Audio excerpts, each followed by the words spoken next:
大家好. 네, 안녕하세요 여러분. 뚜니 나왔습니다. 오늘은 중국 인민대학교 입시요강이 발표가 돼서요. 인민대학교 입시요강 그리고 그 다음에 뭐 전공 등 해가지고 한번 알아보는 시간 갖도록 하겠습니다. 네, 인민대학교가 좀 변화가 있어요. 네, 일단은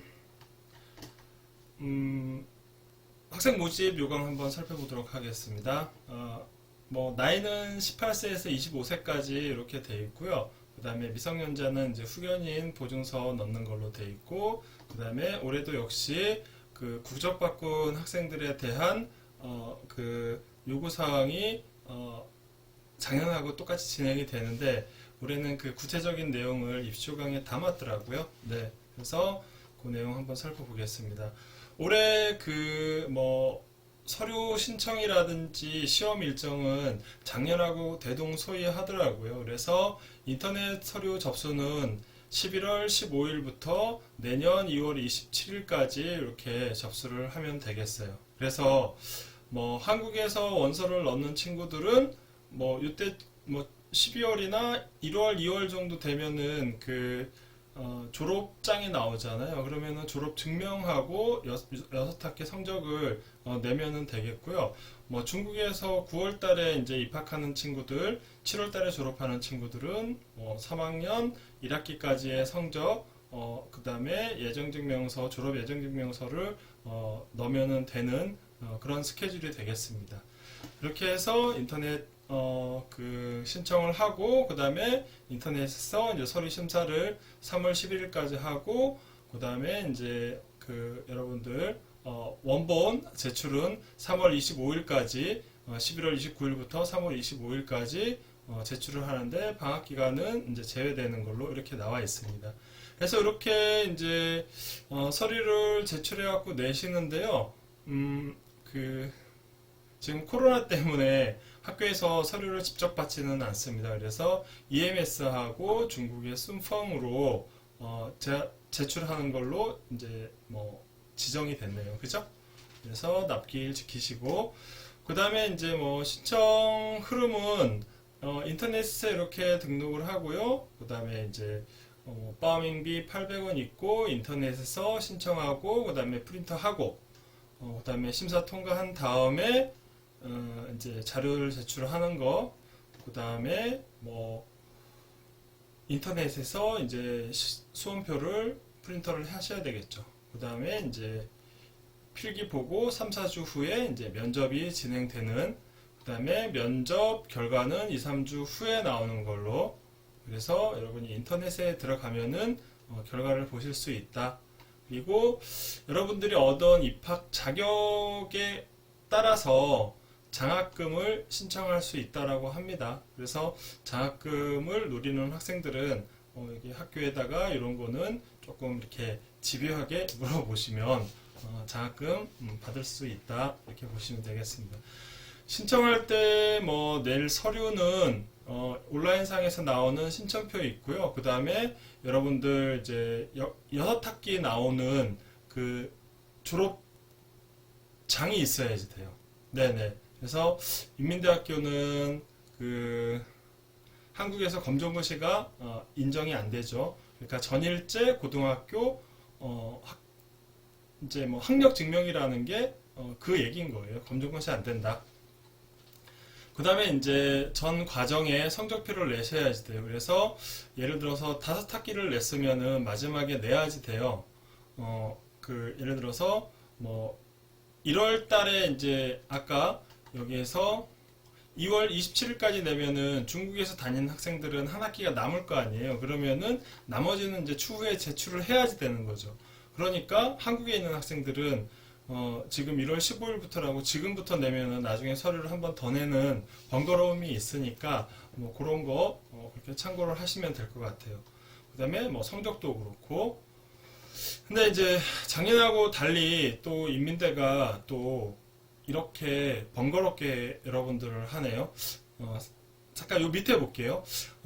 올해 이제 그 HSK가 작년에는 5급 200점에서 올해는 6급 180으로 올리고 예를 들어서 듣기, 독해, 쓰기에서 각 항목에 60점 이상을 조건으로 했고요. 그 다음에 그 HSK는 여러분들이 복사본이나 내는 게 아니라 그 인터넷에서 HSK 성적이 그 한반 인터넷에서 학교로 가도록 하는 서비스가 있어요. 그거를 이렇게 해서 내면은 되고 개인 제출하면 안 받는다 이렇게 돼 있는데 작년에는 여기에 HSKK가 있었거든요. 그래서 그거 없어진 거는 참 좋은데 그리고 뭐 5급 200점에서 HSK 6급 올라간 거는 살짝 부담이 될 수도 있겠죠. 근데 뭐 인민대 준비하는 학생들은 당연히 이 정도는 이 이상은 해야지 되니까 이거는 뭐 큰 부담은 아닌 것 같고 어쨌든 HSKK 없어졌는데 여기에다가 이제 이런 일을 해놨어요.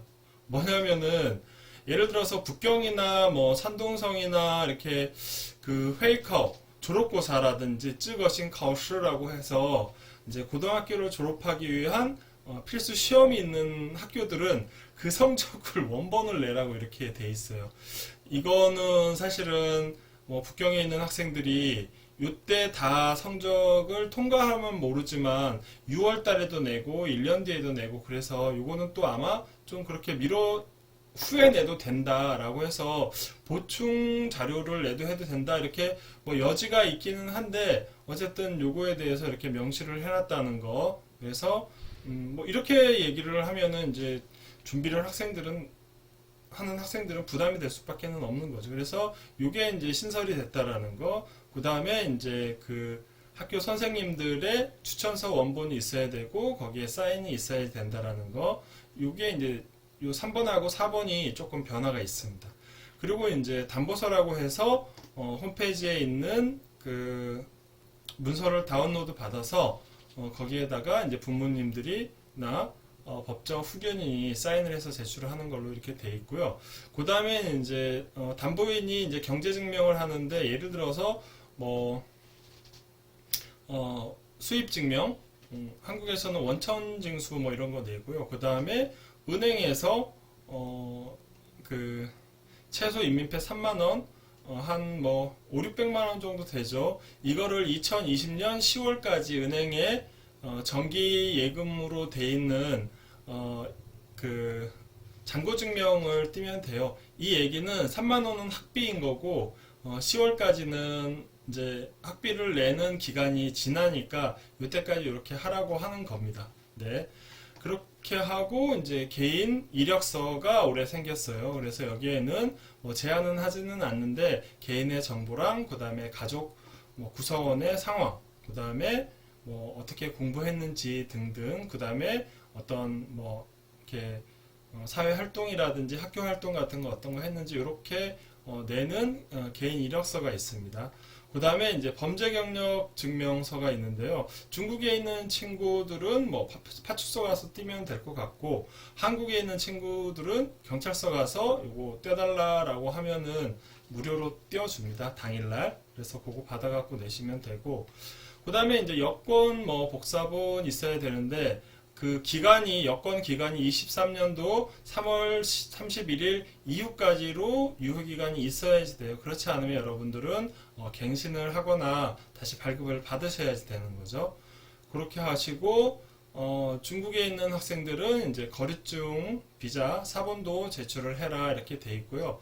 그 다음에 이제 11번이 국적 바꾼 학생들이 해서 뭐 두 분 중에서 뭐 한 분이 중국인이고 뭐 이렇게 해서 쭉 복잡한데 이거는 뭐 이 사정에 맞는 친구들이 요거는 내용을 좀 잘 봐야 될 것 같아요.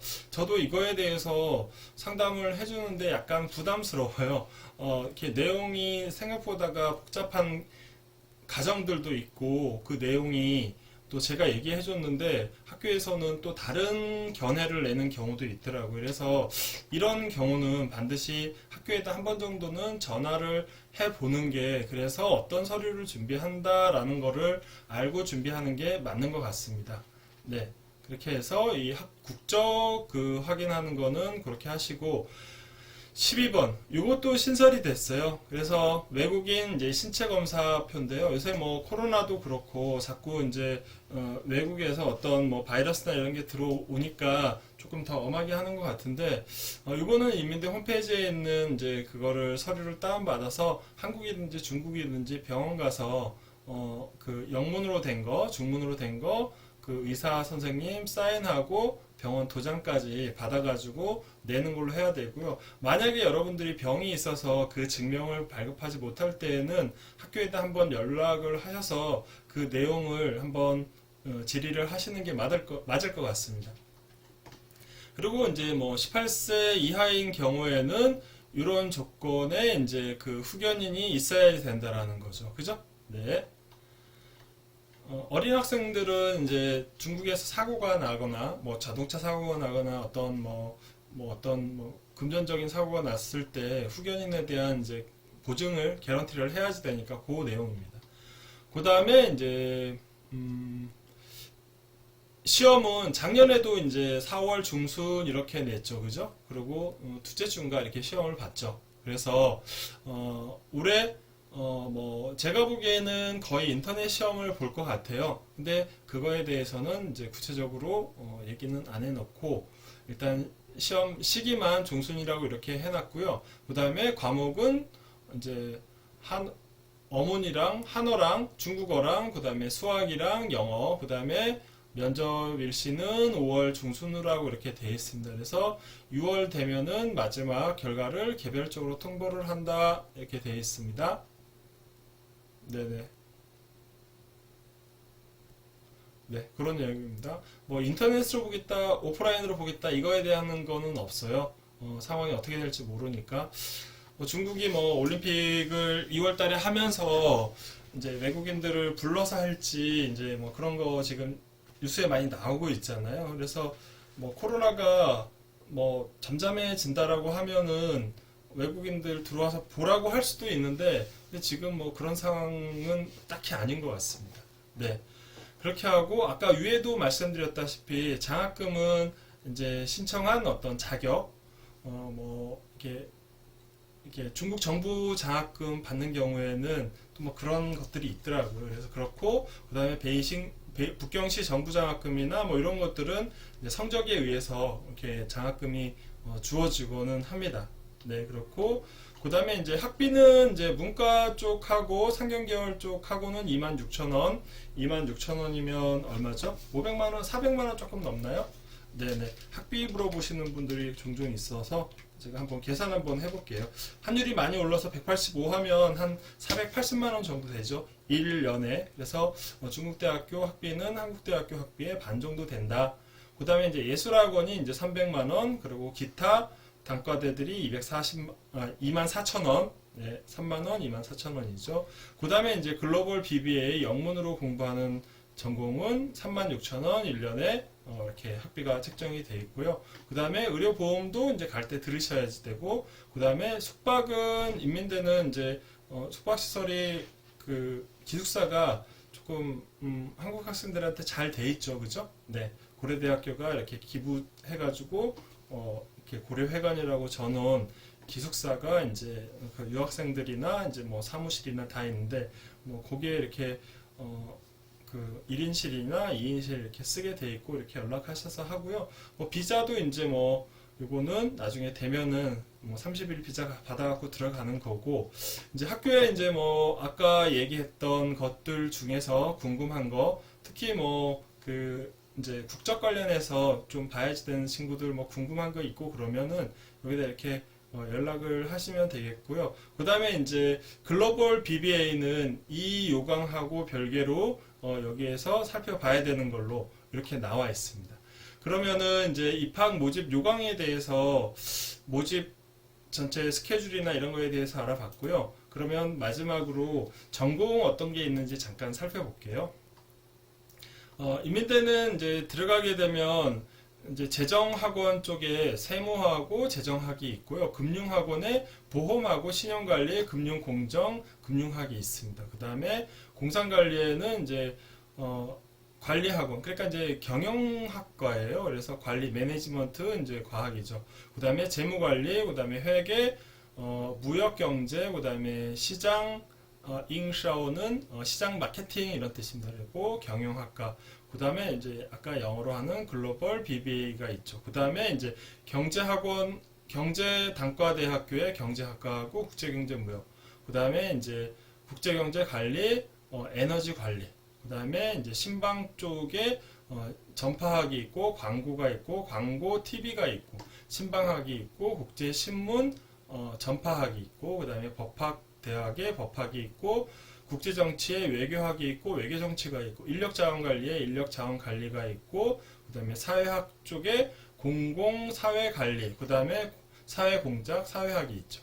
그다음에 이제 사회과학 실험반에 행정관리가 있고 도시관리가 있고 토지자원관리가 이렇게 있습니다. 그 다음에 정보관리하고 정보시스템, 그 다음에 정보자원관리, 그 다음에 이제 당한학 이렇게 있고요. 그 다음에 이제 농업경제관리가 있고 농촌 지역관리, 구역관리 뭐 이렇게 되죠. 그 다음에 인문사회과학에 역사 있고 고고학 있고 그 다음에 세계학 있고 그 다음에 외국어 학원은 일어만 개방을 해놨습니다. 일어 예전에는 영어도 있고 해서 들어가긴 했었는데 이제 일어 학과 이렇게 있고요. 그 다음에 이제 문학학원에 이제 중문과가 있고 그 다음에 국제교류학원에 이제 대외한어과가 이렇게 있고 예술학원에 이제 회화과 회화, 유화, 그 다음에 중국화 이렇게 있고요. 그 다음에